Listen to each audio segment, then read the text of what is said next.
Hello everyone, आज के इस सेशन में हम सॉल्व करने जा रहे हैं क्लास 9th बायोलॉजी के chapter the fundamental unit of life के NCERT exemplar questions. Previous sessions में हमने इस चैप्टर के सारे ही टॉपिक्स को एकदम डिटेल में जाकर के डिस्कस कर लिया था। इस चैप्टर के हम आपकी एनसीईआरटी बुक के इन टेक्स्ट क्वेश्चंस और एक्सरसाइज क्वेश्चंस को भी सॉल्व कर चुके हैं। तो अब बारी आती है इस चैप्टर के एनसीईआरटी एग्जाम्पलर बुक के क्वेश्चंस को सॉल्व करने की, और यही है हमारे आज के इस सेशन का टारगेट। होपफुली आप सभी को समझ में आया होगा। तो अब एक काम करते हैं, अपने टारगेट को अचीव करने के लिए आइए हम करते हैं अपने सेशन की शुरुआत। So this is Vibhuti Khare. Welcome to Definite Success Pathshala, एक ऐसा प्लेटफॉर्म जहां पर आपको प्रोवाइड करवाई जाती है एकदम क्वालिटी एजुकेशन, एक ऐसा प्लेटफॉर्म जहां पर एक चीज़ डेफिनेट है और वो है आप सभी की सक्सेस। तो इसी अच्छी बात से हम शुरू कर लेते हैं आज का हमारा ये सेशन, जहाँ पर हम the fundamental unit of life chapter के एनसीईआरटी एग्जाम्पलर क्वेश्चंस को सॉल्व करेंगे। डिस्कस करते करते सॉल्व कर लेंगे, ठीक है। चलो फिर सवालों को सॉल्व करने का सिलसिला हम शुरू करते हैं। पहला सवाल हमारे सामने आ चुका है। अच्छा हाँ, सबसे पहले हम सॉल्व करेंगे MCQs, मतलब मल्टीपल चॉइस क्वेश्चंस, ठीक है। पहला सवाल हमारे सामने आ चुका है, फटाफट से अपन इसको रीड कर लेते हैं और समझने की कोशिश करते हैं कि भाई हमसे पूछना क्या चाह रहा है। आ जाओ।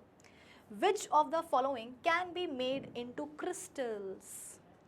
चार ऑप्शंस आपको दिए हैं। चारों ऑप्शंस में से आपको एक ऐसा ऑप्शन चूज करना है जिसके कि आप क्रिस्टल्स बना सकते हो। Option A bacterium, option B amoeba, option C virus, या लास्ट ऑप्शन डी स्पर्म। तो मेरे हिसाब से इस सवाल का सही जवाब होना चाहिए ऑप्शन सी वायरस। वायरसेस को हम क्रिस्टलाइज कर सकते हैं। देखो बेटा, जो अपने वायरसेस होते हैं ना, वो बहुत ही मतलब फ़नी टाइप के क्रिएचर्स होते हैं। ये actually living and non living के बाउंड्री पर बैठे रहते हैं। या आप ऐसा भी समझ सकते हो कि ये जो अपने वायरसेस हैं ना, ये लिविंग एंड नॉन लिविंग के इंटरमीडिएट होते हैं। देखा जाए तो एक वायरस के अंदर कोई मेटाबॉलिक एक्टिविटीज़ नहीं हो सकती हैं, वो रिप्रोड्यूस भी नहीं कर सकता है। लेकिन अगर वही वायरस किसी दूसरे ऑर्गेनिज्म की बॉडी के सेल में घुस जाए तो फिर वो पता है क्या करेगा, उस होस्ट सेल की पूरी मशीनरी को टेकअप कर लेगा और उस होस्ट सेल के अंदर घुसने के बाद प्रॉपरली जो है रिप्रोड्यूस भी करने लग जाएगा, अपने नेक्स्ट जनरेशन भी लाने लग जाएगा। तो जब तक कि एक वायरस बॉडी के बाहर है तब तक वो नॉन लिविंग जैसे बिहेव करता है, और जैसे ही वो वायरस किसी दूसरे ऑर्गेनिज्म की बॉडी में आ गया, सेल में आ गया, तो वो लिविंग जैसे बिहेव करने लगता है। इसीलिए मैंने कहा था कि वो लिविंग एंड नॉन लिविंग के बीच का होता है, इंटरमीडिएट होता है। बहुत ही फनी क्रिएचर होता है ये। और डेफिनेटली जो वायरस के कॉम्पोनेंट्स होते हैं, है ना, जिनको अपन वायरल कॉम्पोनेंट्स बोलते हैं, उन्हें हम सॉलिड पार्टिकल्स के फॉर्म में इकट्ठा कर सकते हैं, स्टोर कर सकते हैं, है ना। क्रिस्टलाइजेशन का मतलब यहाँ पर यही है कि हम वायरल कंपोनेंट्स को, वायरस के कंपोनेंट्स को हम सॉलिड पार्टिकल्स के फॉर्म में इकट्ठा करके स्टोर कर सकते हैं ताकि उनकी हम स्टडी कर पाएँ, ठीक है। तो सही जवाब क्या होगा बच्चों? ऑप्शन सी अ वायरस, ठीक है। चलो अगले सवाल पर हम आ जाते हैं। A cell will swell up if, बेटा एक सेल कब फूलेगा? अगर आपको याद हो तो जब हमने ऑस्मोसिस के बारे में बात करी थी, जब हमने हाइपरटोनिक, हाइपोटोनिक, आइसोटोनिक सॉल्यूशंस के बारे में बात करी थी, तो हमने डीपीपी में एक सवाल भी बिल्कुल ऐसा ही सॉल्व किया था कि एक सेल फूलता कब है, स्वेलअप कब होता है, या एक सेल श्रिंक कब होता है। तो ये बस उसी के ऊपर सवाल है बेटा।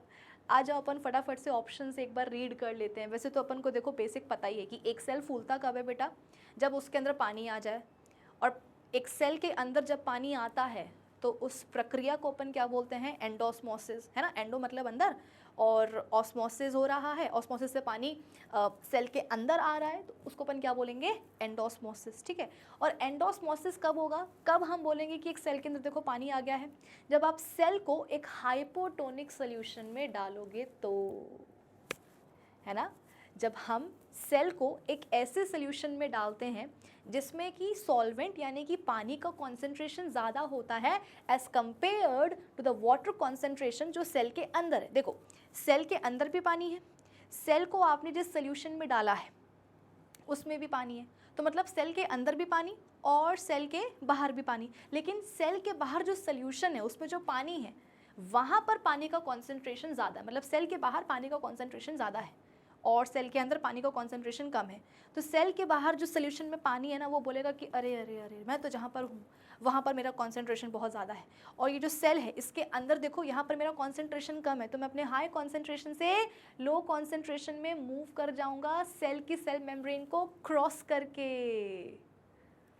तो सेल के बाहर जो सोल्यूशन है बेटा, उसमें जो पानी है वो कहाँ जाता है, सेल के अंदर आ जाता है, हायर कॉन्सेंट्रेशन रीजन से लोअर कॉन्सेंट्रेशन रीजन में सेल की मेम्ब्रेन को क्रॉस करके, जिसको अपन क्या बोलते हैं, एंडोऑस्मोसिस, और इसीलिए सेल फूल जाता है। भाई सेल के अंदर पानी आएगा तो वो फूलेगा ना, ऑब्वियसली।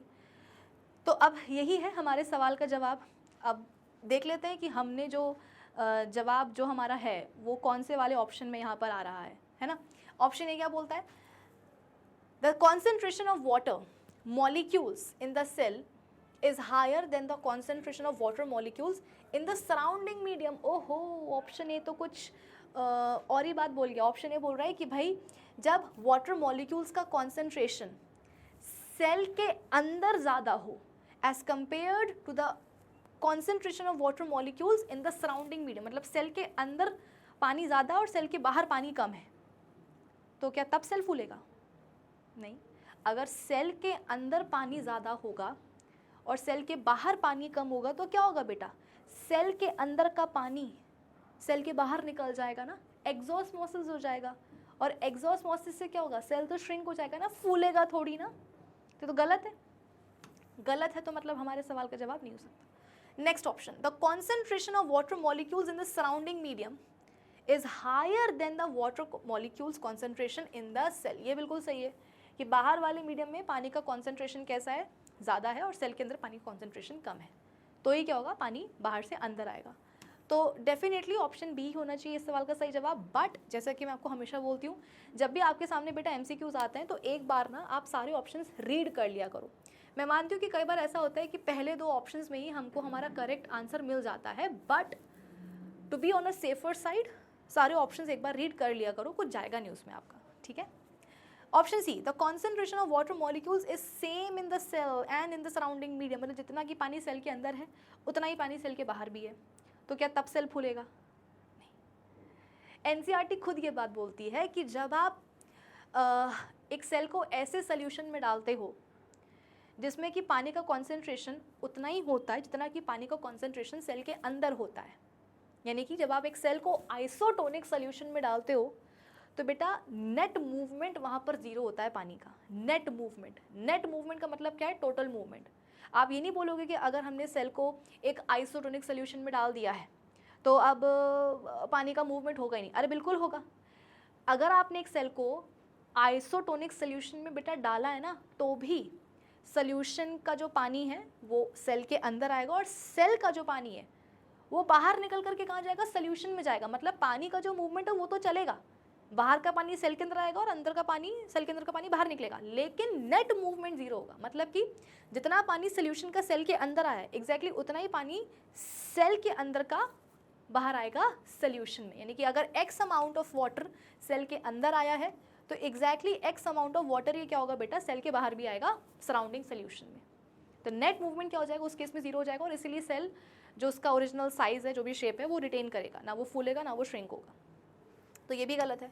लास्ट ऑप्शन डी क्या बोल रहा है, concentration of water molecules does not matter. अरे यहाँ पर तो इसने वक्त बदल दिया, जज्बात बदल दिया। यहाँ पर इसने क्या बोल दिया कि भाई पानी का कॉन्सेंट्रेशन जो है ना वो मैटर ही नहीं करता है, मतलब कोई फ़र्क नहीं पड़ने वाला पानी के कॉन्सेंट्रेशन से, सेल तो अपने आप क्या होगा, खुशी में फूल जाएगा। ऐसा होगा क्या? नहीं। तो ये भी गलत है, ये भी गलत है। सबसे सही कौन सा है, ऑप्शन बी, उसी को मार्क करेंगे और हम आगे बढ़ जाएंगे, ठीक है। चलो, तो बेटा इस सवाल के थ्रू पता है क्या हुआ है, इस सवाल के थ्रू हमने पूरी ऑस्मोसिस की प्रक्रिया को एक बार रिवाइज कर लिया है। क्वेश्चंस को सॉल्व करने का फ़ायदा यही होता है कि हम बातों बातों में क्या करते हैं, टॉपिक्स पूरे के पूरे रिवाइज कर लेते हैं, और टॉपिक के ऊपर सवाल कैसे बनते हैं हमें वो भी समझ में आने लग जाता है ना। चलो, chromosomes are made up of, बच्चों क्रोमोसोम्स किस चीज़ के बने होते हैं, सबको पता है। ऑप्शन ए बोल रहा है डीएनए, ऑप्शन बी बोल रहा है प्रोटीन्स, ऑप्शन सी बोल रहा है डीएनए एंड प्रोटीन्स, या लास्ट ऑप्शन डी बोल रहा है आरएनए। तो इस सवाल का सही जवाब क्या होना चाहिए? Option C, DNA and proteins, है ना। क्रोमोसोम्स किस चीज़ के बने होते हैं बेटा? डीएनए और प्रोटीन्स के। देखो जो डीएनए होता है ना, ये तो मतलब बहुत ही एक लंबा सा मॉलिक्यूल होता है। अब इतने लंबे मॉलिक्यूल को एक माइक्रोस्कोपिक सेल के न्यूक्लियस में फिट करना होता है ना।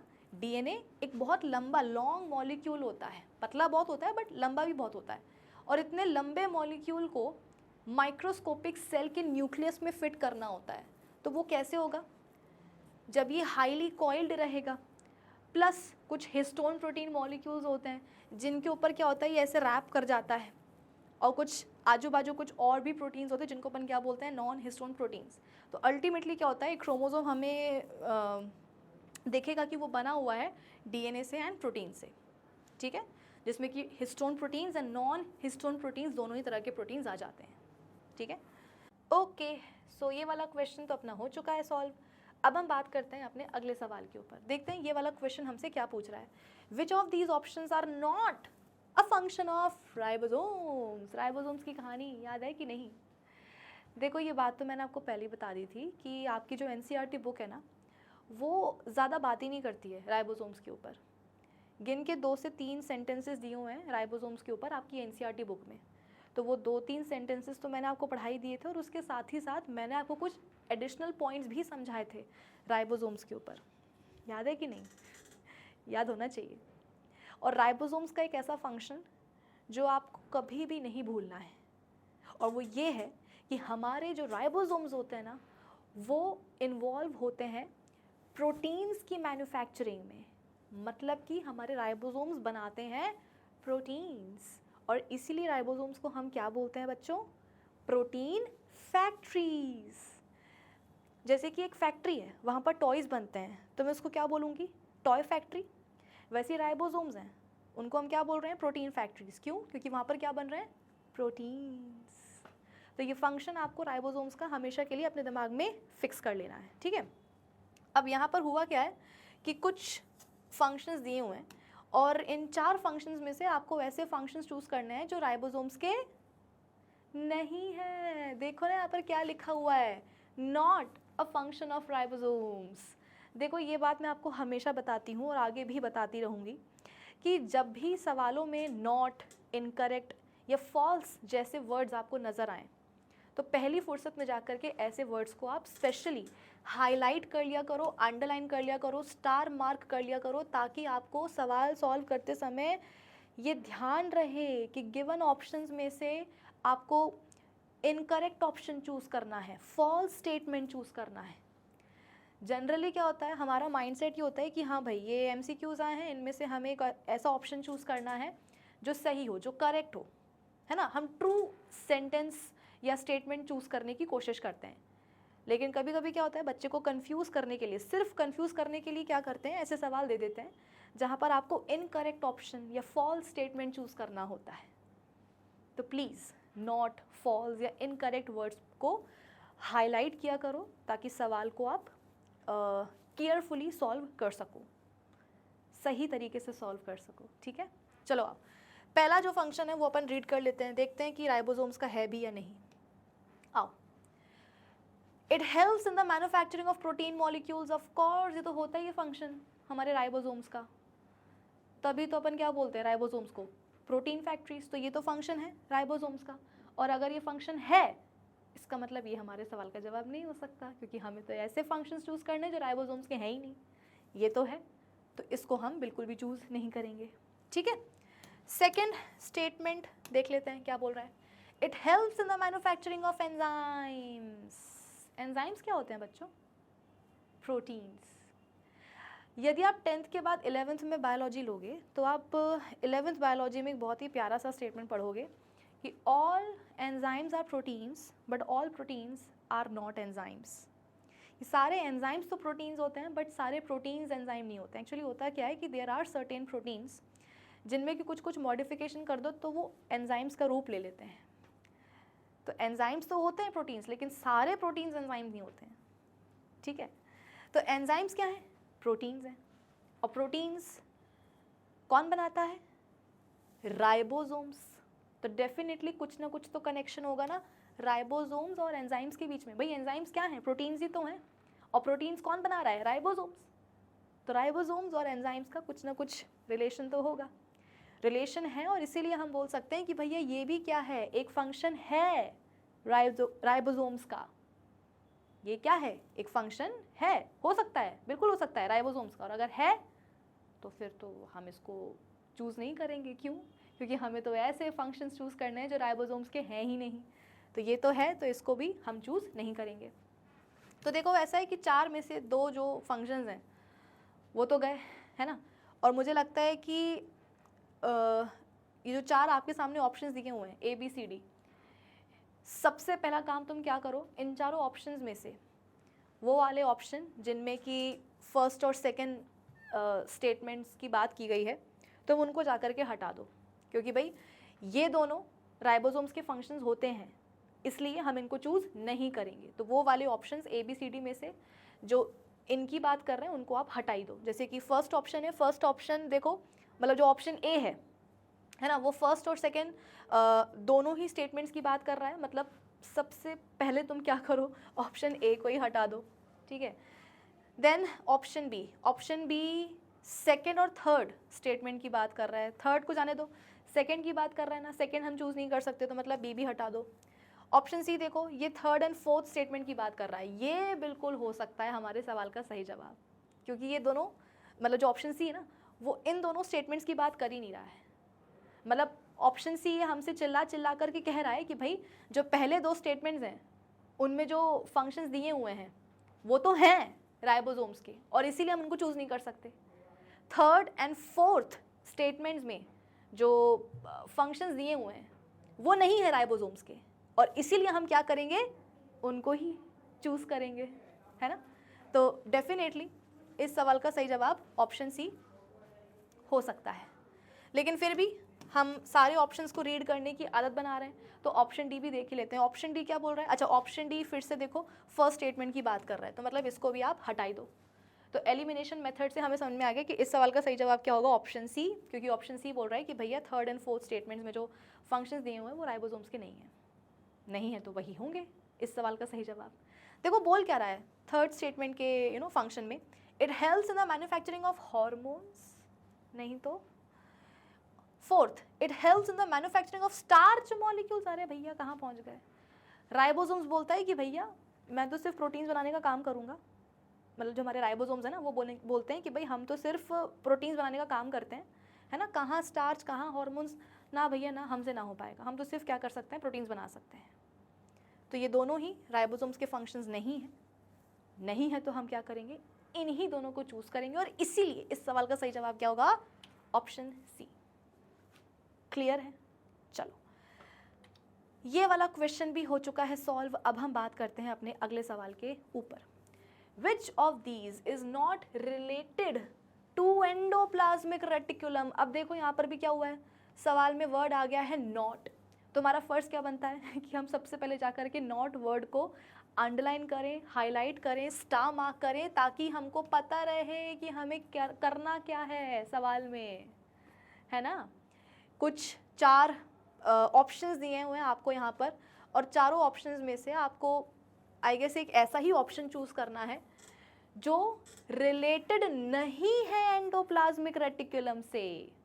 वो मत कर लेना ऑप्शन चूज जो रिलेट करेगा एंडोप्लाज्मिक रेटिकुलम से, नहीं, यहाँ पर हमें वो ऑप्शन चूज करना है जो ER से रिलेट नहीं करता है, ठीक है। चलो ऑप्शन ए अपन रीड करते हैं। It behaves as transport channel for proteins between nucleus and cytoplasm. बिल्कुल सही बात है भाई, हमने ये चीज़ पढ़ी हुई है कि जो अपना ER होता है ना, वो एक ट्रांसपोर्ट चैनल के तौर पर बिहेव करता ही है बिटवीन, आप बोल सकते हो कि न्यूक्लियस एंड साइटोप्लाज्म। यहाँ पर बोला हुआ है कि फॉर प्रोटीन्स, तो हाँ चलो ठीक है मान लिया प्रोटीन्स, क्योंकि जो ER का जो पार्ट होता है RER, वो क्या करता है, प्रोटीन सिंथेसिस में इन्वॉल्व होता है ना। तो बेसिकली होता क्या है, देखो RER प्रोटीन्स बनाता है, प्रोटीन मॉलिक्यूल्स बनाता है, फिर वही प्रोटीन मॉलिक्यूल्स जो होते हैं वो मेम्ब्रेन के अंदर पैक होकर के, मतलब वेसाइकल्स के फॉर्म में क्या होता है, वो वेसाइकल्स एंडोप्लाज्मिक रेटिकुलम से बाहर निकलते हैं। फिर अल्टीमेटली वो वेसाइकल्स कहाँ पहुँचते हैं? साइटोप्लाज्म में पहुँचते हैं। साइटोप्लाज्म से कहाँ पहुँचते हैं? वो वेसाइकल्स जिनके अंदर प्रोटीन मॉलिक्यूल्स भरे होते हैं वो पहुँचते हैं गोल्जी अपैरेटस में। गोल्जी अपैरेटस का जो सिस फेज होता है वो बोलता है कि आओ बच्चों आओ, मतलब वेसाइकल्स को वो रिसीव करता है और वो वेसाइकल्स फिर कहाँ जाते हैं? गोल्जी अपैरेटस के अंदर जाते हैं, जहाँ पर वेसाइकल्स में भरे हुए प्रोटीन मॉलिक्यूल्स की फिर क्या होती है, उनको अलग अलग करा जाता है, उनका मॉडिफिकेशन किया जाता है और फिर इसके बाद में उनकी पैकेजिंग करी जाती है। फिर पैकेजिंग मतलब क्या, वही जो मॉडिफाइड जो प्रोटीन मॉलिक्यूल्स हैं उनके ऊपर दोबारा से मेम्ब्रेन की कवरिंग लगाई जाती है, मतलब कि वो वेसाइकल्स बनते हैं और फिर वो वेसाइकल्स गोल्जी अपैरेटस का जो ट्रांसफेस है उससे बाहर निकलते हैं। दो तरह के देखो वेसाइकल्स बनेंगे, या तो ट्रांसपोर्ट वेसाइकल्स बनेंगे या फिर सेक्रेटरी वेसाइकल्स बनेंगे। सेक्रेटरी वेसाइकल्स में जो भी सामान भरा होता है मॉडिफाइड सामान वो कहाँ जाता है? सेल के बाहर जाता है। और ट्रांसपोर्ट वेसाइकल्स में जो मॉडिफाइड सामान भरा होता है वो कहाँ जाता है? विद इन आप बोल सकते हो कि सेल साइटोप्लाज्म में ही कहीं और जा कर के इस्तेमाल कर लिया जाता है, कहीं और जा कर के डिलीवर कर दिया जाता है, लेकिन हाँ सेल के अंदर ही, है ना। तो डेफिनेटली जो ER है वो बिहेव करता है as transport channel for proteins between nucleus and cytoplasm. बिल्कुल सही बात है, लेकिन हमें तो क्या करना है? हमें तो एक ऐसा ऑप्शन चूज करना है ना जो ER से रिलेट नहीं करता। ये तो करता है, तो इसको हम चूज नहीं कर सकते। ऑप्शन बी पढ़ लेते हैं, आ जाओ। It transports materials between various regions in cytoplasm. Cytoplasm के वेरियस रीजन्स में क्या ये मटेरियल्स के ट्रांसपोर्टेशन में हेल्प करता है? बिल्कुल बेटा, ये जो है ना एंडोप्लाज्मिक रेटिकुलम, ये बिल्कुल आप बोल सकते हो कि मकड़ी के जाल के समान सेल में जो है ऐसा फैला रहता है, जैसे कि मकड़ी का जाला नहीं होता यहाँ से लेकर के वहाँ तक लगा होता है वैसे ये जो एंडोप्लाज्मिक रेटिकुलम है बेटा, ये न्यूक्लियस से लेकर के सेल की जो प्लाज्मा मेम्ब्रेन है वहाँ तक बिल्कुल जो है ऐसा फैला रहता है, अपना नेटवर्क बना करके ER बैठा रहता है सेल के अंदर, बिटवीन न्यूक्लियस टू सेल की सेल मेम्ब्रेन। और जैसा कि मैंने आपको बताया कि वेसाइकल्स निकलते हैं यहाँ से, तो वेसाइकल्स कहाँ जाएंगे? सेल के मतलब पहले तो वो वेसाइकल्स कहाँ जाएंगे? वो जाएंगे गोल्जी बॉडी में। वेसाइकल्स के अंदर जो भी सामान भरा होता है वो मॉडिफाई होगा, फिर मॉडिफाई होने के बाद गोल्जी बॉडी के ट्रांसफेस से क्या होगा, फिर से वेसाइकल्स निकलेंगे और फिर उन वेसाइकल्स में जो मॉडिफाइड सामान होगा फिर वो क्या होगा, पूरी बॉडी में पूरी बॉडी बोल रही हूँ, पूरे सेल के साइटोप्लाज्म में ट्रांसपोर्ट हो जाएगा, है ना। तो यार ये भी ऐसा लग तो रहा है कि एक मतलब फंक्शन हो सकता है, मतलब हो क्या सकता है ही हमारे ER का, मतलब ये भी रिलेट करता है ER से, और अगर करता है इसका मतलब क्या, चूज नहीं कर सकते, है ना। चलो कोई बात नहीं। Option C, it can be the site of energy generation. क्या हम ER को बोल सकते हैं कि भाई तुम्हारे अंदर या तुम्हारे ऊपर एनर्जी मतलब बन सकती है? आई डाउट, मुझे तो नहीं लगता कि हम ER के लिए बोल सकते हैं कि ये साइट है एनर्जी जनरेशन की। फिर भी एक काम करते हैं, ऑप्शन डी तो अपन पढ़ ही लेते हैं, अच्छे से समझ में आ जाएगा। It can be the site for some biochemical activities of the cell. ये एक साइट हो सकता है किस चीज़ की? For some biochemical activities of the cell. हाँ, ये बात तो मुझे फिर भी समझ में आ रही है, जैसे कि RER क्या करता है? प्रोटीन बनाता है। SER क्या करता है? लिपिड बनाता है, और फिर वही प्रोटीन्स एंड लिपिड जाकर के कहाँ जुड़ जाते हैं? सेल मेम्ब्रेन में, जिससे कि सेल मेम्ब्रेन की ग्रोथ हो जाती है, रिपेयर हो जाती है, जिसको अपन क्या बोलते हैं? मेम्ब्रेन बायोजेनेसिस बोलते हैं कि नहीं। तो RER से आ गए प्रोटीन्स, SER से आ गए लिपिड्स, मॉडिफिकेशन हो गया उनका कहाँ? गोल्जी अपैरेटस में, फिर वही लिपिड्स एंड प्रोटीन मॉलिक्यूल्स कहाँ जाएंगे? सेल मेम्ब्रेन में जाके जुड़ जाएंगे, उसकी ग्रोथ हो जाएगी सेल मेम्ब्रेन की, कहीं अगर डैमेज होगी तो वो रिपेयर हो जाएगा, है ना। तो मेम्ब्रेन बायोजेनेसिस में ये इन्वॉल्व होते हैं, सही बात है। लेकिन बेटा यहाँ पर ये जो एनर्जी जनरेशन वाला जो ऑप्शन है ना, मतलब ये तो बिल्कुल ही जो है खटक गया है। क्यों खटक गया है? क्योंकि याद करो, सेल के अंदर एनर्जी जनरेशन कहाँ होती है भाई? सेल को तो डिफरेंट केमिकल एक्टिविटीज़ परफॉर्म करनी होती है, और उन एक्टिविटीज़ को परफॉर्म करने के लिए सेल को क्या चाहिए होती है? एनर्जी। तो अगर एनर्जी चाहिए है, जैसे कि अगर तुम्हें भूख लगी है तो तुम्हें क्या करना पड़ेगा? खाना बनाना पड़ेगा। वैसे ही अगर सेल को एनर्जी की रिक्वायरमेंट है तो सेल को एनर्जी बनानी पड़ेगी। और एनर्जी कहाँ बनती है बेटा? एनर्जी मतलब क्या? पावर। और पावर कहाँ बनेगी? सेल का पावर हाउस हम किसको बोलते हैं? माइटोकॉन्ड्रिया ना। तो बेटा एनर्जी कहाँ बनती है? माइटोकॉन्ड्रिया में ही तो बनती है, पावर वहीं तो बनती है, और इसीलिए अपन उसको क्या बोलते हैं? Power house of the cell. और यहाँ पर ये बोल रहा है कि नहीं नहीं, यहाँ पर ही हो जाएगा, ER में हो जाएगा एनर्जी जनरेशन। अरे कतई नहीं होगा, बिल्कुल भी नहीं होगा। तो मतलब क्या करेंगे? ऑप्शन सी को मार्क करेंगे, क्योंकि ऑप्शन सी रिलेट नहीं करता है ER से। तो मार्क करेंगे और आगे बढ़ जाएंगे, और क्या। ठीक है, चलो अगला सवाल। Following are a few definitions of osmosis. अच्छा, read carefully and select the correct definition. 4 बेटा आपको ऑप्शंस दिए हुए हैं, हर एक ऑप्शन में आपके पास एक बढ़िया सी मतलब डेफिनेशन है ऑस्मोसिस की। तो जो सबसे सही डेफिनेशन होगी वही चूज कर लो और आगे बढ़ जाओ। आ जाओ, एक एक करके सारी जो डेफिनेशंस हैं वो अपन रीड कर लेते हैं। मुझे लगता है ये वाला सवाल भी अपन ने DPP में सॉल्व कर लिया है गेस। चलो कोई बात नहीं, एक बार फिर से कर लेते हैं, रिविजन हो जाएगा। Option A, movement of water molecules from the region of higher concentration to a region of lower concentration through a semi permeable membrane. सही लग रही है यार, ये सही लग रही है। मतलब ऑप्शन ए में हमें हमारे सवाल का सही जवाब दिख रहा है, लेकिन हम क्या करेंगे? सारे ऑप्शंस को एक बार रीड जरूर करेंगे।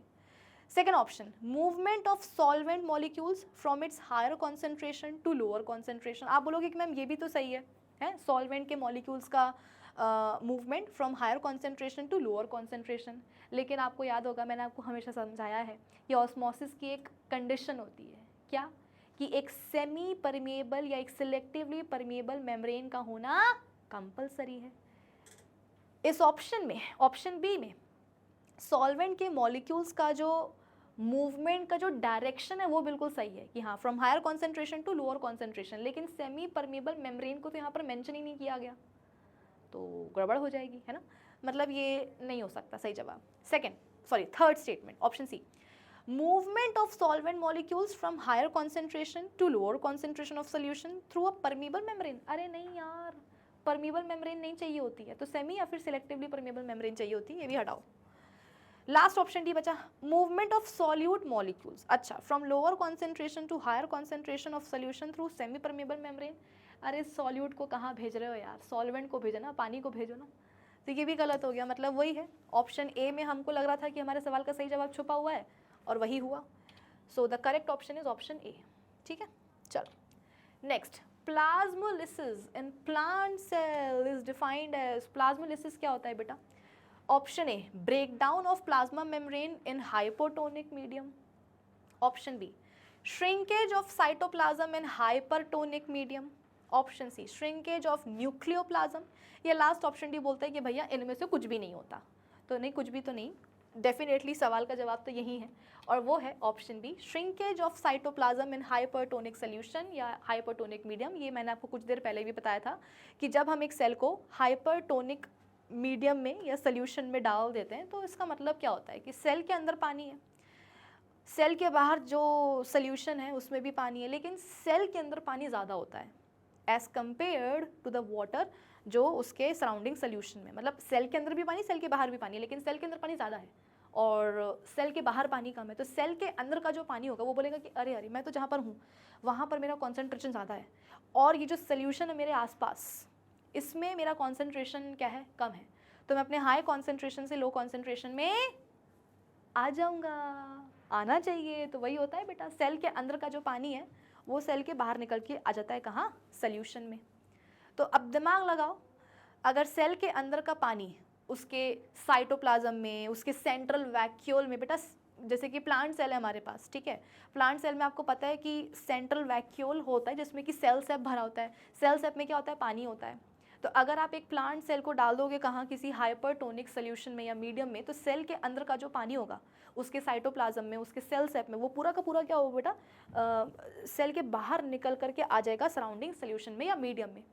तो ऐसे में क्या होगा, श्रिंकेज ऑफ द सेल, है ना। सेल क्या होगा, बिल्कुल सिकुड़ जाएगा, साइज में छोटा हो जाएगा। जैसे कि अगर अपन हाइपोटोनिक सोल्यूशन में डालते हैं सेल को तो सेल फूल जाता है। यहाँ पर क्या हो रहा है बेटा, यहाँ पर एक्सोस्मोसिस होगा, पानी सेल से बाहर निकलेगा।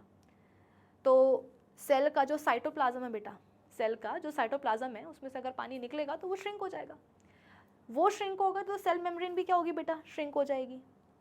लेकिन हाँ सेल वॉल नहीं होगी। सेल वॉल तो बेटा क्या होती है, ऐसी रिजिड होती है ना। तो देखो ये सेल वॉल है और अंदर का जो साइटोप्लाज्म है वो बहुत ही ऐसा श्रिंक हो गया क्योंकि सेल के अंदर का पानी बाहर चला गया है। तो इसके साथ साथ क्या होगा, देखो प्लाज्मा मेम्ब्रेन भी कुछ इस तरीके से श्रिंक होती हुई आपको नजर आएगी, क्योंकि प्लाज्मा मेम्ब्रेन कैसी होती है, फ्लेक्सिबल होती है, लिविंग कंपोनेंट है वो सेल का, है ना। तो वो बोलेगी कि यार सेल के अंदर का पानी कम हो गया है, साइटोप्लाज्म जो है वो श्रिंक हो गया है, तो मुझे भी श्रिंक हो जाना चाहिए। तो देखो कुछ इस तरीके से देखो सेल मेम्ब्रेन आपको ऐसे श्रिंक होते हुए दिखेगी। ऐसा नहीं होगा क्योंकि वो पूरी की पूरी डिटैच ही हो जाए सेल वॉल से, है ना, लेकिन हाँ कई हद तक आपको वो श्रिंक होती हुई दिखेगी, है ना। तो प्रोटोप्लास्ट क्या होता है बेटा, पूरा का पूरा श्रिंक हो जाता है। तो वही है प्लाज्मोलिसिस। अगर आपको याद हो तो आई गेस जब हम सेल डिवीजन का टॉपिक पढ़ रहे थे तो उस दिन मैंने आपको टर्जिट सेल, प्लाज्मोलाइज्ड सेल और हाँ मतलब ऐसे सेल्स के बारे में मैंने आपको बताया था, है ना। तो बस वही है। आगे बढ़े बच्चों, आगे बढ़े, अगले सवाल पर हम आ जाते हैं। ये वाला क्वेश्चन अपन ने कर लिया है solve. Which of the following are covered by single membrane, इनमें से कौन है जो सिंगल मेम्ब्रेन से कवर्ड होते हैं, माइटोकॉन्ड्रिया, वैक्यूल, लाइसोसोम या फिर प्लास्टिड। तो सही जवाब क्या होगा, ऑप्शन बी वैक्यूल, है ना। देखो ऐसा है कि वैक्यूल्स के लिए हम बोलते हैं, इनफैक्ट अपन ने ये बात अपनी एनसीईआरटी बुक में भी लिखी हुई है ना, इसको आप थोड़ा सा ऊपर कर लेना बच्चों, इसको ऊपर कर लेना। ये बात आपकी एनसीईआरटी बुक में भी लिखी हुई है कि वैक्यूल्स जो होते हैं वो actually membrane bound bag like structures ही होते हैं, है ना, और उनको सराउंड करने वाली जो मेम्ब्रेन होती है वो सिंगल ही होती है। और वो जो वैक्यूल के अराउंड जो उसकी मेम्ब्रेन होती है उसको अपन क्या बोलते हैं, टोनोप्लास्ट बोलते हैं। याद आया, टोनोप्लास्ट आपकी एनसीईआरटी बुक में नहीं लिखा हुआ है, बट हाँ ये चीज़ आपकी एनसीईआरटी बुक में भी मेंशन है कि एक सिंगल कवरिंग जो है, सिंगल मेम्ब्रेन की जो कवरिंग है वो वैक्यूल्स के अराउंड ही होती है। ठीक है, चल आगे बढ़ते हैं, नेक्स्ट क्वेश्चन के ऊपर हम आ जाते हैं। Question number 9, find out the false sentences. इनमें से आपको देखो अब वही है, गलत सेंटेंसेस यहाँ पर आपको चूज करने हैं। तो क्या करोगे, सबसे पहले फॉल्स वर्ड को जाकर के अंडरलाइन कर देना। ठीक है, option A, Golgi apparatus is involved with the formation of lysosomes. बिल्कुल सही बात है बेटा, लाइसोसोम्स क्या होते हैं, मेम्ब्रेन बाउंड वेसिकल्स होते हैं जिनके अंदर डाइजेस्टिव एंजाइम्स भरे होते हैं। मैंने क्या समझाया था अभी कुछ देर पहले कि एंजाइम्स क्या होते हैं, एक तरह के प्रोटीन्स ही तो होते हैं ना। प्रोटीन्स कहाँ बनते हैं, आर में बनते हैं, फिर वही प्रोटीन मॉलिक्यूल्स वेसिकल्स में पैक होकर के कहाँ आते हैं, गोल्जी अपैरेटस में आते हैं। गोल्जी अपैरेटस क्या करेगा, उन प्रोटीन मॉलिक्यूल्स को अलग अलग करके मॉडिफाई करेगा। तो कुछ प्रोटीन मॉलिक्यूल्स बेटा ऐसे मॉडिफाई हो जाते हैं कि अल्टीमेटली वो क्या बन जाते हैं, एंजाइम्स, डाइजेस्टिव एंजाइम्स बन जाते हैं। और फिर उन्हीं डाइजेस्टिव एंजाइम्स के ऊपर वही मेम्ब्रेन की कवरिंग लगा करके गोल्जी अपैरेटस के ट्रांसफेज से बाहर निकाल दिया जाता है साइटोप्लाज्म में। मतलब कि वो जो अब मेम्ब्रेन बाउंड वेसिकल्स बन जाते हैं जिनके अंदर डाइजेस्टिव एंजाइम्स भरे होते हैं, उन्हीं को हम क्या बोलेंगे, लाइसोसोम्स।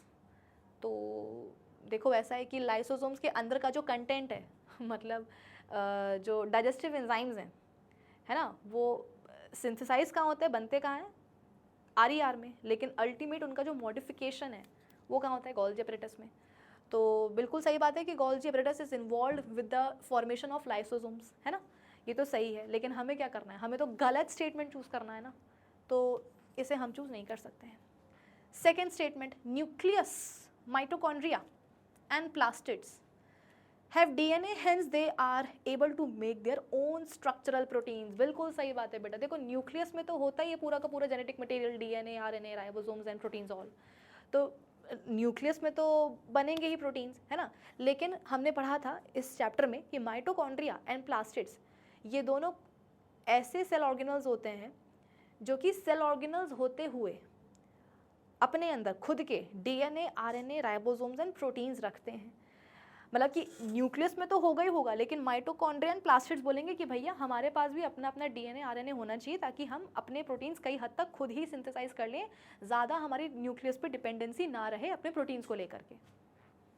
बात तो सही है, सही है मतलब क्या चूज़ नहीं कर सकते ना, क्योंकि हमें तो यहाँ पर क्या करना है, हमें तो यहाँ पर गलत स्टेटमेंट चूज़ करना है।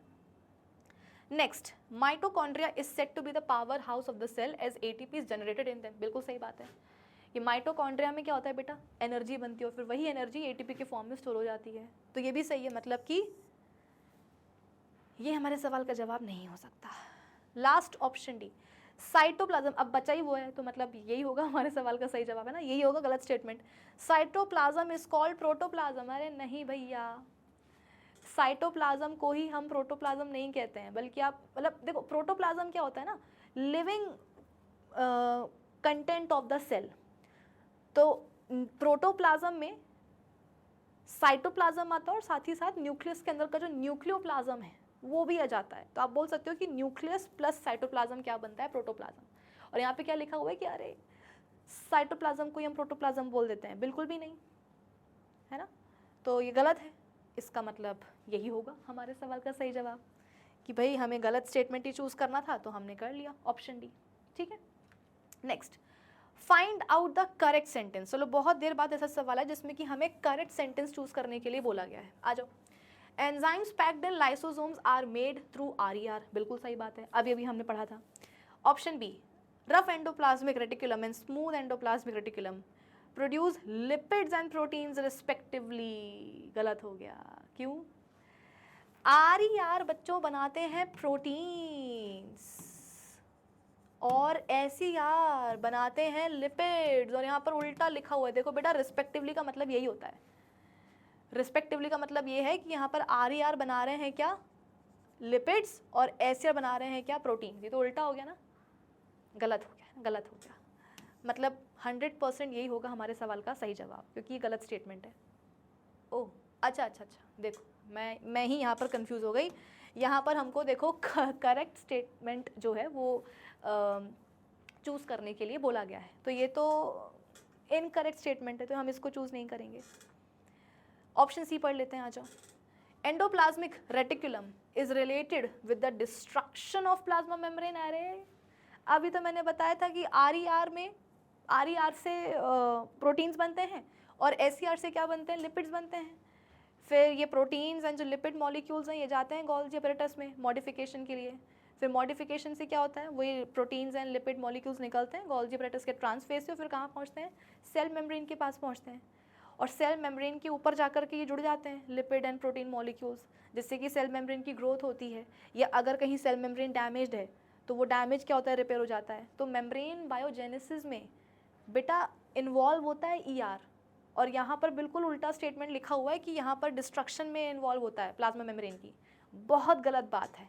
गलत है मतलब क्या, हम इसको चूज़ नहीं कर सकते, ना इसको कर सकते हैं ना इसको कर सकते हैं।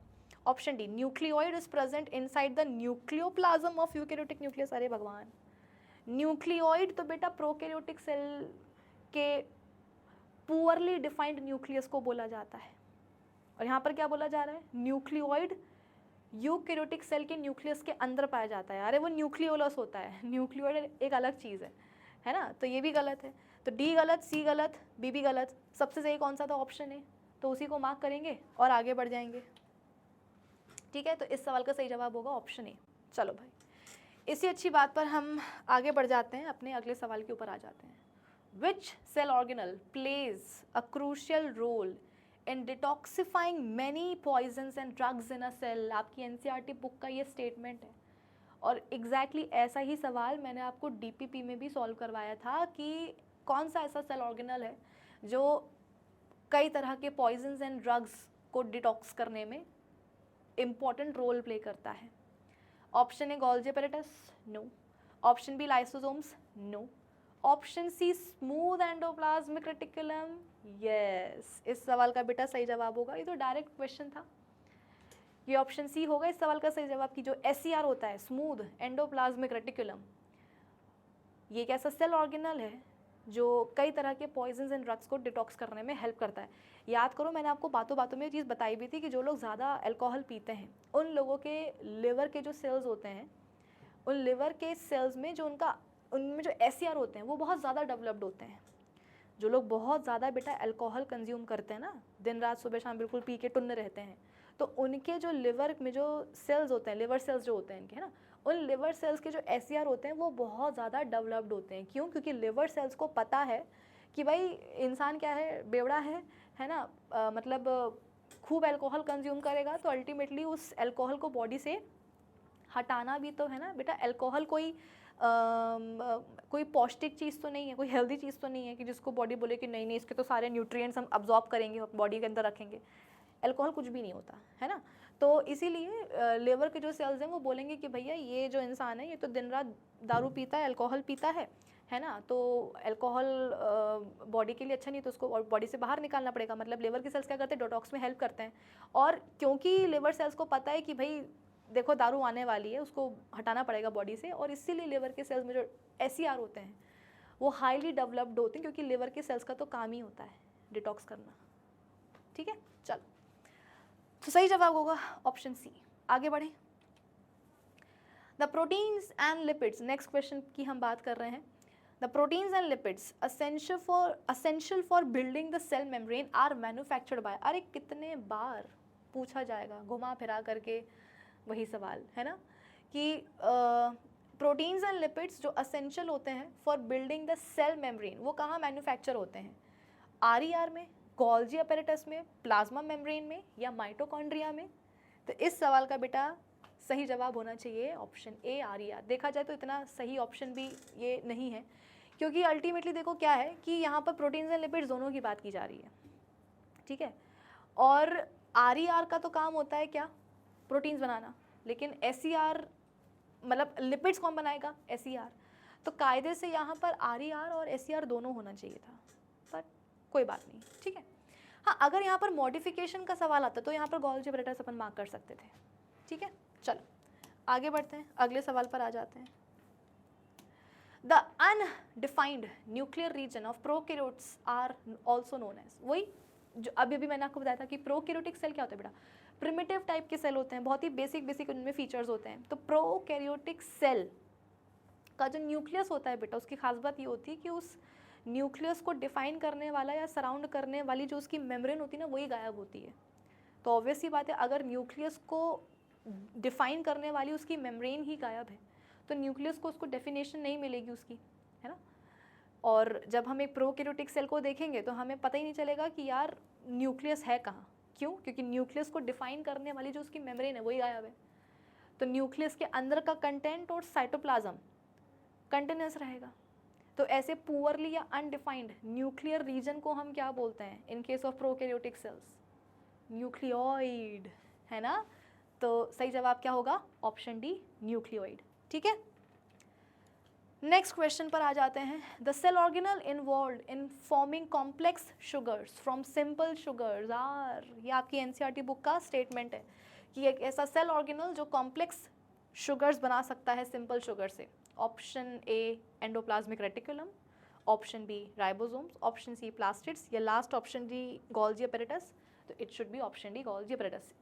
एग्जैक्ट मतलब डायरेक्ट क्वेश्चन है ये NCERT बुक का, ठीक है। चलो आगे बढ़ते हैं। Which out of the following is not a function of vacuole, इनमें से कौन सा फंक्शन नहीं है वैक्यूल का? Option A storage, option B provide turgidity and rigidity to the cell, option C waste excretion, या last option D locomotion. Locomotion का मतलब पता है ना, प्लेस चेंज करना, जैसे कि मैं यहाँ से यहाँ आ जाऊँ, ठीक, क्या हुआ? ये लोकोमोशन हुआ, पोजीशन चेंज हो गई, है ना। तो बताओ वैक्यूल जो है बेटा, इसमें से मतलब उसका क्या फंक्शन नहीं होता है? क्या वो स्टोर नहीं करेगा? क्या वो सेल्स को टर्जिडिटी और रिजिडिटी नहीं देगा? क्या वो वेस्ट के एक्सक्रीशन में हेल्प नहीं करेगा? या क्या वो लोकोमोशन में हेल्प नहीं करेगा? तो इस सवाल का सही जवाब होगा बेटा ऑप्शन डी, लोकोमोशन। अपन ने वैक्यूल्स के फंक्शन पढ़े तो थे, या कहीं भी अपन ने ये पढ़ा था कि वैक्यूल्स जो होते हैं वो लोकोमोशन में भी हेल्प करते हैं, कि मतलब ऑर्गेनिजम्स को यहाँ से यहाँ पहुँचाने में उसके जो वैक्यूल्स हैं वो हेल्प करेंगे? कतई नहीं। स्टोरेज करते हैं वैक्यूल्स। भैया देखो ये वैक्यूल्स होते क्या हैं?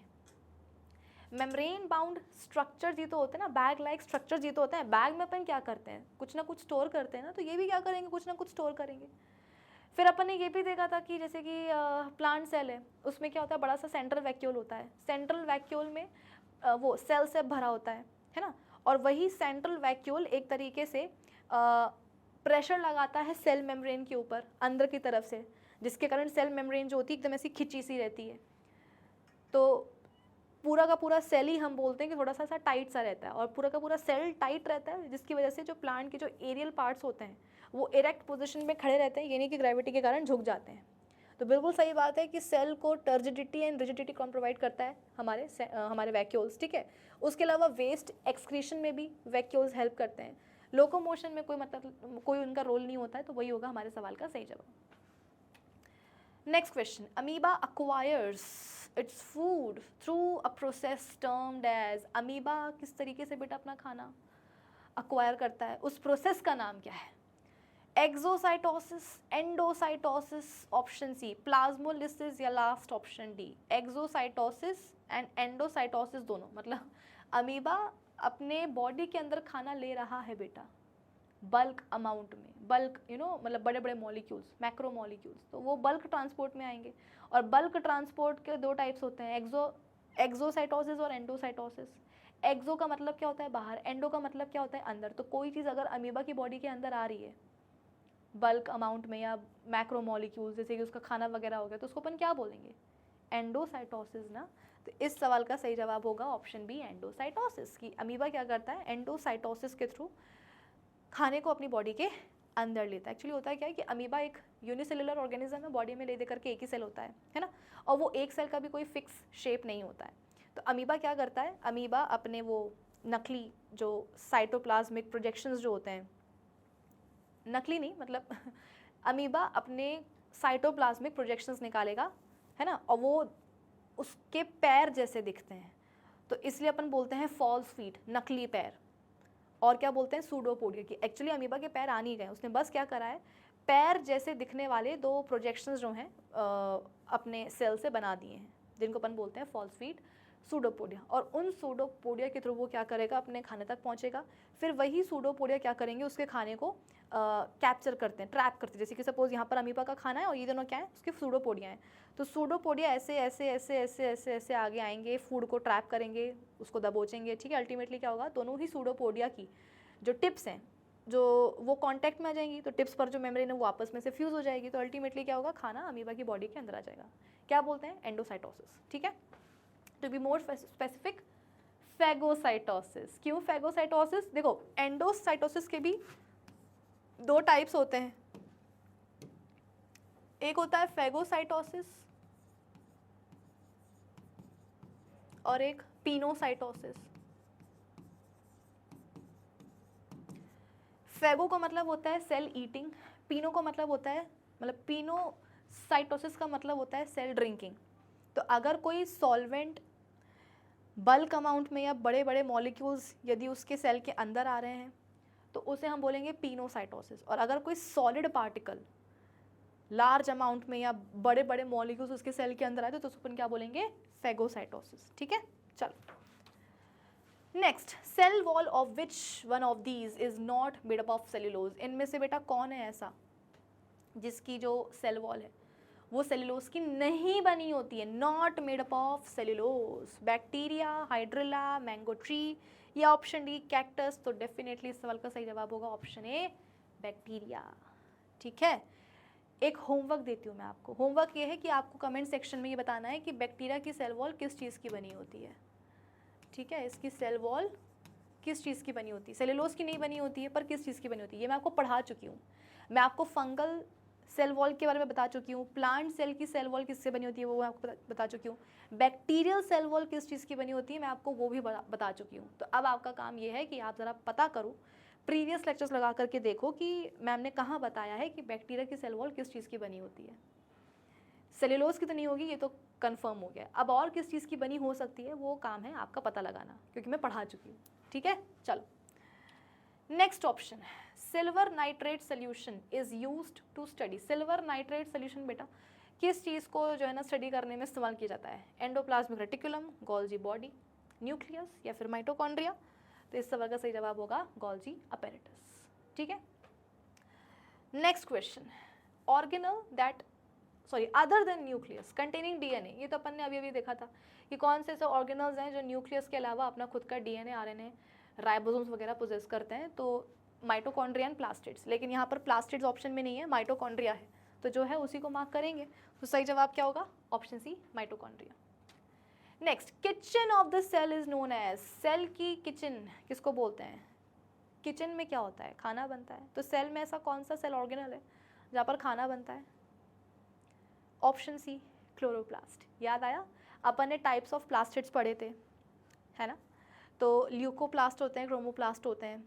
ल्यूकोप्लास्ट में अपन बोलते हैं कि कोई कलरफुल पिगमेंट नहीं होता।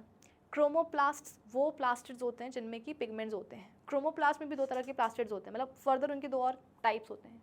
एक होते हैं ग्रीन क्रोमोप्लास्ट और एक होते हैं non green chromoplast. Green chromoplast में ग्रीन कलर का पिगमेंट पाया जाता है, क्लोरोफिल पिगमेंट। वहीं नॉन ग्रीन क्रोमोप्लास्ट में ग्रीन कलर का क्लोरोफिल पिगमेंट नहीं पाया जाएगा, बट कोई दूसरे कलरफुल पिगमेंट्स पाए जाते हैं, ठीक है? तो क्योंकि ग्रीन क्रोमोप्लास्ट में क्लोरोफिल पिगमेंट पाया जाता है और इसीलिए उनको हम क्या बोल देते हैं? क्लोरोप्लास्ट भी बोल देते हैं, है ना? क्लोरोप्लास्ट का आपको पूरा स्ट्रक्चर भी मैं आपको एक्सप्लेन कर चुकी हूँ कि सपोज ये क्या है? क्लोरोप्लास्ट है, ठीक है? ये क्या है? क्लोरोप्लास्ट है। इसके अंदर क्या होते हैं? ऐसे डिस्क लाइक स्ट्रक्चर्स होते हैं जो एक दूसरे के ऊपर अरेंज्ड होते हैं, बंडल्स बना लेते हैं। तो इन डिस्क लाइक स्ट्रक्चर्स को हम बोलते हैं थैलाकॉइड्स। क्या बोलते हैं बच्चों? थैलाकॉइड्स। थैलाकॉइड्स। और ये जो बंडल्स बने हैं इनको अपन क्या बोलेंगे? ग्रैना बोलेंगे। एक बंडल को क्या बोलेंगे? ग्रैनम। कई सारों को क्या बोलेंगे? ग्रैना, है ना? तो कुछ इस तरीके से इन थैलाकॉइड्स में क्या होता है बेटा? इन थैलाकॉइड्स में ही होता है क्लोरोफिल पिगमेंट, है ना? इन्हीं में भरे होते हैं क्लोरोफिल पिगमेंट। और ये पिगमेंट क्या करेगा? सनलाइट की लाइट एनर्जी को ट्रैप करेगा, फिर वो कन्वर्जन होगा उसमें केमिकल एनर्जी में, फिर उसी केमिकल एनर्जी का इस्तेमाल करते हुए प्लांट्स अपना खाना बनाते हैं, ग्लूकोज बनाते हैं, जिसको अपन बोलते हैं फोटोसिंथेसिस की प्रोसेस। तो ये फोटोसिंथेसिस की प्रोसेस अल्टीमेटली हो कहाँ रही है? क्लोरोप्लास्ट में। यानी कि प्लांट का खाना कहाँ बनेगा? यहीं बनेगा। और जहाँ पर खाना बनता है उसको अपन क्या बोलते हैं? किचन। तो सेल की किचन क्या है? क्लोरोप्लास्ट, ठीक है? चल next question, lipid molecules in the cell are synthesised by, कितने बार बोले भाई? SER, smooth endoplasmic reticulum. Next question, cell arises from pre existing cell was stated by, किसने कहा था ओमनिस सेलुला ए सेलुला कि न्यू सेल्स कहाँ से आते हैं? प्री एग्जिस्टिंग सेल से आते हैं। तो रुडोल्फ वर्काउ ने कहा था, मतलब ऑप्शन बी, ठीक है? सेल थ्योरी किसने दी थी बेटा? शील्डन और श्वैन ने दी थी। मॉडिफाई किसने किया था? वर्काउ ने करा था। लेकिन दी किसने थी? शील्डन एंड श्वैन ने दी थी, जिसमें कि उन्होंने बताया था कि भाई सारे ही जो लिविंग ऑर्गेनिजम्स हैं वो सेल्स के बने होते हैं, चाहे वो प्लांट हो तो वो बने होंगे प्लांट सेल्स के, एनिमल्स हो तो वो बने होंगे एनिमल सेल्स के, बट हाँ सारे ही जो ऑर्गेनिजम्स हैं वो सेल्स के बने होते हैं। Next question, the only cell organelle seen in prokaryotic cell is, एक इकलौता सेल ऑर्गेनल जो प्रोकैरियोटिक सेल में भी पाया जाता है, कौन है वो? Option A mitochondria, option B ribosomes, option C plastids, या लास्ट ऑप्शन डी लाइसोसोम्स। तो it has to be option B ribosomes. बेटा राइबोसोम्स इकलौते सेल ऑर्गेनल्स हैं जो प्रोकैरियोटिक सेल्स में पाए जाते हैं। आप बोलोगे कि मैम सेल ऑर्गेनल्स वो भी प्रोकैरियोटिक सेल्स में, ये कैसे पॉसिबल है? क्योंकि हमने तो हमेशा से यही पढ़ा कि जो सेल ऑर्गेनल्स हैं वो सिर्फ और सिर्फ यूकैरियोटिक सेल्स में पाए जाते हैं। बेटा यहाँ पर एक करेक्शन है, करेक्शन बोलो या एक पॉइंट यहाँ पर आपको ऐड करना होता है कि मेम्ब्रेन बाउंड सेल ऑर्गेनल्स पाए जाते हैं सिर्फ और सिर्फ यूकैरियोटिक सेल्स में, प्रोकैरियोटिक सेल्स में नहीं होते हैं। और जब हम बात करते हैं राइबोसोम्स की, है ना, तो राइबोसोम्स ऐसे सेल ऑर्गेनल हैं जिनके ऊपर मेम्ब्रेन होती ही नहीं है, ये मेम्ब्रेन बाउंड होते ही नहीं है। तो प्रोकैरियोटिक सेल्स बोलेंगे कि देखो देखो ये जो ऑर्गेनल है इसके ऊपर तो मेम्ब्रेन की कवरिंग नहीं है, ये ऑर्गेनल मेम्ब्रेन बाउंड तो नहीं है, इसका मतलब क्या ये हमारे अंदर आ सकता है? क्योंकि यूकैरियोटिक सेल्स बोलते हैं कि देखो सारे जो एडवांस फीचर है वो हमारे अंदर ही होंगे, तो जितने भी मेम्ब्रेन बाउंड ऑर्गेनल्स है वो हमारे अंदर ही होंगे। तो पटाख से जो प्रोकैरियोटिक सेल्स है वो बोलते हैं कि देखो ये जो राइबोसोम्स है इनके ऊपर तो मेम्ब्रेन ही नहीं है, तो मतलब ये तो हमारे अंदर भी हो सकता है। तो इसीलिए प्रोकैरियोटिक सेल्स में इकलौते जो सेल ऑर्गेनल्स पाए जाते हैं वो होते हैं हमारे राइबोसोम्स, क्योंकि ये मेम्ब्रेन बाउंड नहीं होते हैं, ठीक है? Next, organelle without a cell membrane, एक ऐसा ऑर्गेनल जिसके ऊपर सेल मेम्ब्रेन है ही नहीं, वही राइबोसोम्स, तभी तो प्रोकैरियोटिक सेल्स में भी ये पाए जाते हैं, ठीक है? नेक्स्ट, 1 माइक्रोमीटर, बेटा कितने मीटर्स के बराबर है? तो देखो ये बेसिक कन्वर्जन है, आपको याद रखना होगा कि 1 माइक्रोमीटर बराबर होता है 10⁻⁻⁶ मीटर्स के, ठीक है? Next, lysosome arises from, lysosome कहाँ से निकलते हैं? Endoplasmic reticulum, Golgi apparatus, nucleus या माइटोकॉन्ड्रिया। तो इसका सही जवाब होगा गोल्जी अपैरेटस। कंटेंट जो होता है लाइसोसोम्स का यानी कि डाइजेस्टिव एंजाइम्स, वो कहाँ बनते हैं? आरईआर में, या हाँ आरईआर में है ना, ईआर में। लेकिन जो अल्टीमेटली जो मैन्युफैक्चरिंग है, जो फाइनल जो प्रोडक्ट है, वो कहाँ से निकलेगा? गोल्जी अपैरेटस से निकलेगा। ठीक है। Living cells are discovered by, सबसे पहले लिविंग सेल्स की डिस्कवरी किसने करी थी? तो लीवेनहुक ने करी थी, है ना। रॉबर्ट ब्राउन, रॉबर्ट हुक, है ना, ये तो चलो ठीक है। रॉबर्ट हुक यहाँ पर आपको पहले ऑप्शन में दिया हुआ है, और पहले ऑप्शन में देकर के कुछ नहीं, आपको और कुछ नहीं कंफ्यूज किया गया है कि देखो रॉबर्ट हुक क्या करेगा, बच्चा देखेगा और सबसे पहले उसी को मार्क करके आगे बढ़ जाएगा। लेकिन ये आपको मैं कई बार बता चुकी हूँ कि रॉबर्ट हुक ने सेल्स की डिस्कवरी तो करी थी, लेकिन वो डेड सेल्स थे। सबसे पहले सेल्स की डिस्कवरी का जो क्रेडिट है वो सर रॉबर्ट हुक को ही जाता है। उन्होंने कॉर्क सेल्स को डिस्कवर करा था, बट वो सेल्स डेड सेल्स थे। यहाँ पर सवाल है लिविंग सेल्स की डिस्कवरी किसने करी थी? तो लीवेनहुक ने करी थी। इनका जो माइक्रोस्कोप था वो थोड़ा सा और एडवांस लेवल का था, और उन्होंने क्या करा था, अपने तालाब, घर के पीछे एक तालाब था, उसके पानी को उन्होंने सबसे पहले माइक्रोस्कोप के नीचे देखा, और लिविंग सेल्स जैसे कि बैक्टीरिया, आरबीसीज, ह्यूमन स्पर्म्स, उन सबको जो है ना इन्होंने सबसे पहले ऑब्जर्व करा था। ठीक है, चलो।